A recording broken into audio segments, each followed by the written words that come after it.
Good morning, Kansas City, and welcome to another edition of KCPS Homeroom. I am your host this morning for ELA Tuesday, Chris Odom. Today I'm talking with another of my prior students from many years ago, Corwin Albers. I put out a query out there on one of those social media sites, and some people wrote back to me and said they'd like to come in and talk.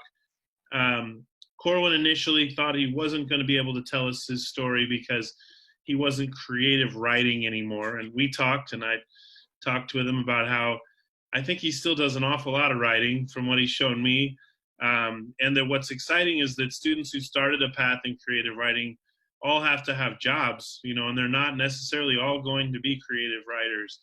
I think they knew that. I think we knew that. But I think it was a really cool chance working with Corwin and everybody else throughout the years I did to really get a start in figuring out what your interests are and building a skill set that you may be surprised to use later. So we're going to talk to Corwin a little bit about that. In fact, I'm going to turn it right over to him, and he's going to give us a little update. What year did you graduate, Paseo, sir? 2005. Wow, that's so neat. And it is not exactly just yesterday. So No. Tell us what's been going on with you in about the last 15 years. Yeah. Pretty much right after high school, and I rolled right into college. Didn't take a year off or anything. I'm sure you see like a lot of people probably over the years, it's a lot of distractions that can happen in between that year off that you have that momentum from walking that stage. And then, you just get distracted with life. So, I decided kind of just is a life goal that I wasn't going to do that. So I pretty much graduated I think in May, and in the fall semester I was enrolled. I went to DeVry here in town. The location off of Red Bridge. It started out with the 4-year degree there. Ran into some funding issues because it was going all. I didn't have a ton of money going into it. Did a lot of federal student loans to bankroll that, and then a lot of stuff changed on that, probably for the better. Politicians decided that probably wasn't great to let people go endlessly in debt, into student loan debt in college, because a lot of people were getting a lot of degrees that didn't make a lot of sense. You weren't ever going to be able to pay those loans back. So they changed kind of the structure on that, like in I want to say like 2006, 2007 on that. But we actually finished in my 2-year degree there, which is fine. Spent a lot less money. Worked out for the best. Was able to parlay that pretty quickly into a job in the field. Actually ended up working at a school briefly. Worked at Genesis Promise Academy for about a year. Was a support technician / systems administrator for about a year there. Rolled from that to a company in town called NCM. They were car dealership company, still around on the plaza. With the systems administrator, help desk position with them for about 3 years. Rolled into another gig. Honeywell, was at Honeywell location, the federal manufacturing facility. Was a systems administrator there for about 3-4 years. And rolled that into my current gig, where I'm at now. Where I am started off as a systems engineer, a little bit more. Other jobs before were more network, Windows focused. This was more broad systems administration, infrastructure, cloud focus. Everything's, it sounds weird term now, but basically non-localized data centers. Go everything a cloud, usually hosted by some provider, Amazon, Google, Microsoft, Azure, something like that. Did a lot of cloud administration with them. Still a strong Windows background. I actually just recently switched roles with them. Still with the company, still a technical role, and I'm a technical lead for our main endpoints. So more like the desktop endpoints people use, kind of the infrastructure behind the scenes on that and the management of that, and then lead a small team with that. It's the first time in a management role, so it's been a new kind of exciting piece. So still doing the technical portion of it, and then leading people to be better technicians themselves. So that's kind of in a nutshell where I'm at. That's really good and well summarized. Well, took us through all your steps and jumps and moves, and that's really man, I think I'm searching for a word. Fortuitous. Like each step you took was for another reason or another beneficial goal. Like you kind of made good on the fact that you didn't even take a summer off, right? You just Yeah, no, just keep that momentum. Like I never, yeah, it's kind of, she mentioned that, yeah, a lot of people I know, like even when I get a new job, like, switch positions, most people take their like vacation and, yeah, wait 2 or 3 weeks in between. Like, oh, if I'm starting at a place Monday, I'm usually walking out the door Friday. Like, not that I don't give my 2 weeks, I give my 2 weeks, but yeah, I usually just work up till I'm done and then just start the next gig over. Like, yeah, you lose a that's lot of steam. fantastic. I was trying to remember what I would have guessed for you, back in school, and like so. But that's not for us to do. But we all probably do. Like, what would you go off and do? What did you guess you would go do? Actually, funny. I was looking at it back through some of my old stuff. You remember the Daily Journal? I don't know if you still do the Daily Journal or not. Well, not actually. I don't teach anymore. I work. You don't?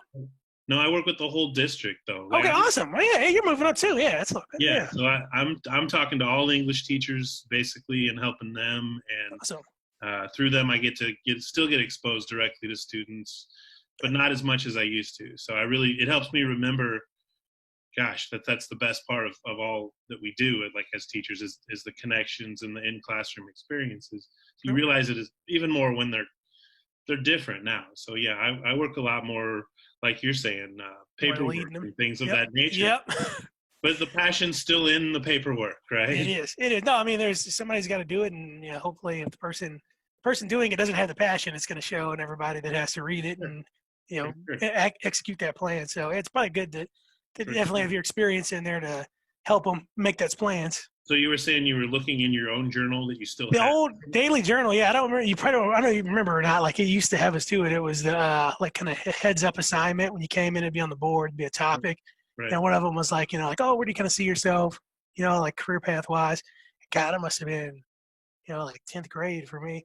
I remember putting in it one time, just being kind of like snarky, like, hey, you remember how it was. Nobody's super excited to sit down and start working, when you come in, sure. in the hallways. But I remember putting in there like, oh, someday I'm just going to be, a guy just sitting in a basement somewhere resetting people's passwords.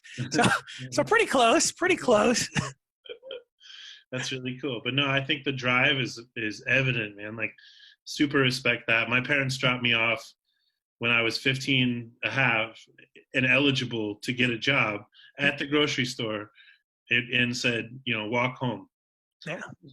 You need that kick in the pants and sometimes, yeah. And we hope you got it. And really, I'm the same way. I haven't let myself not be employed since, and that's a long time ago. And what I would encourage people to do, even at whatever it is, but just keep a toe in the revenue and the water and the stream and whatever. And so that's really cool. I'm proud of you, man. It seems like you really put a lot together that still pays off. Like you can probably keep advancing yourself in this field too, right?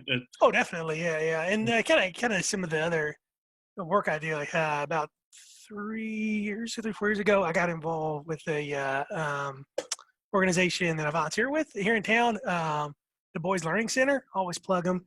If I'm ever talking to anybody there, they do they started off originally like a math tutoring facility for it's kind of like at-risk youth, kind of like people that kind of need a little extra help, maybe with it, weren't getting it, potentially in the school districts, just for whatever reason, we didn't have a support system at home. But then years prior, another guy, Harrison May, who runs the technical program, he started the technical program for the boys. I got involved with him about 3 years ago coming on. So that's been a great for me to work on some stuff for them and maybe some other environments that I didn't get to work on, professionally. Because every computer system, everything you touch is always going to be different. So that's I guess, piece of recommendation I'd always throw out there. Like, if you can't always find maybe the exact work you want to do, or for something you're interested in, if you have talents, you can go out there and you find places like that where you can go, and it just gives you another way to kind of exercise that muscle. I do some stuff Monday through Friday, and then I'll go on the weekends with them. I get to do other stuff, and I get to see other environments and other people and other problems, and just keep working at it. Oh, well, that's really awesome, Corwin. Thanks for your inspiring story. I'm serious. It's really cool to to hear you. And I don't mean to laugh, but I kind of did when you were telling me you're not a writer. Will you show them, share your screen for a minute? Oh, yeah. What kind of writing really looks like in your world these days? Pull it up And here. I'd say you're definitely a writer, man. Like, that's another language. Yep, the language is actually PowerShell. It's pretty cool. So that's considered coding then? Yeah, this is type of it. So, like, yeah, you get too super nerdy. It's an object-oriented language called PowerShell. Okay. It essentially is a command line interface for .NET, which is basically what all Windows computers are ran on. So, like, this particular piece is connecting to a SharePoint site, and then searching. It's a function. So basically, you build a set of commands, and it basically tells you to do something. It's kind of like a workhorse. Right. Once you build a function, this is the actual function name here, and this tells the function how to actually behave. This is it, like connecting to SharePoint, basically calling in a portion of SharePoint, and then at the end of it, we invoke the function. You tell it, hey, where you're actually going to connect to in SharePoint to do the thing, and then what I'm specifically doing on this piece here, we're looking for a user, and we're looking to see what their preferred name attribute is in the schema inside the tenant in SharePoint. So, yeah, a lot of people think Windows work, and they think just desktop work, but Windows touches a lot of stuff, like SharePoint, SQL, Office, Exchange, Outlook, I don't a lot know. of stuff. I don't know if you hear yourself being the non-writer that you say. All that language and vocabulary that's just pouring out of you. It's like, it's so awesome, man. That is definitely with you. Like, I don't know if you took that away from school or not, but I know it's there. So I'm excited to see you use it and how you can lead meetings and interact with people. And, even you could probably train people on these types of things. So Yep. I do think you have more language skill than you give yourself credit for, and you're calling yourself not a writer. So I appreciate you so much for being on here. And again, if you're wondering yourself, how do I be part of this show? This is KCPS Homeroom on ELA Tuesday on 38th the Spot. And I had the idea to start asking for students of the past and students of the present to come on and talk about things they may do or the path that they may be taking, and how they found it, so that other people could also see paths out there and feel like that there's some options and could stay inspired and excited about their futures. So every time I do one of these, Corwin, and you're no different, like, man, it's so fulfilling.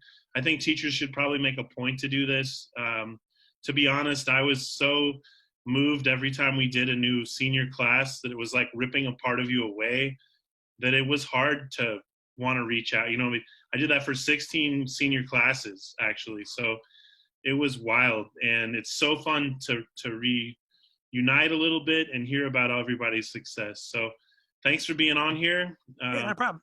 If you want to tell a young person one final thing, what would you shout out to them on this ELA Tuesday morning? I think, like everything you do, you just gotta find, what kind of work, whatever you're passionate about. It kind of comes off, old I hear it a lot. Like, if you do what you love, you're not going to work a day in your life. Like, you're still going to work. I'm not going to say it's not going to be work, but the work is going to be a lot more fulfilling. I've definitely had different roles and different gigs. Not everything I did was IT. Going straight out of it, I worked at Best Buy, Geek Squad forever. It was like IT adjacent. While I was in college, like, it wasn't great all the time, but it got me that experience to get more skills and just keep building on it. So yeah, just find the things you're passionate on and just like lay the foundation, and then you're going to use that foundation to just build really the life that you're gonna live. So yeah, just make sure you're building that foundation about something you're passionate about. Oh, I think you're on mute this time. I had to do it at least once, right? Right. So thanks so much, Corwin. It's been wonderful. Look forward to hearing more from you. Have a great life. Yeah.